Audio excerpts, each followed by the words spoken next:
পারস্যের পারসোপলিস নগরের রাজধানী প্রাপ্তনকিস এর স্থান শিলালিপি থেকে পারসিকদের উত্তর পশ্চিম ভারতে রাজ্য বিস্তার সম্পর্কে জানা যায়।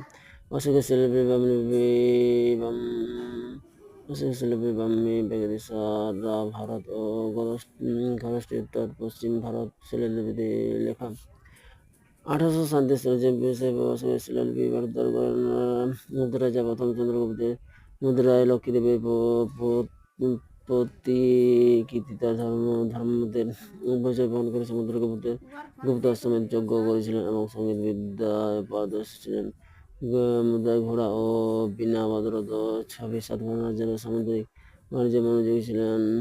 মুদ্রা জাহাজ কটিল রামচন্দ্র মানুষ রচিত বানভট্ট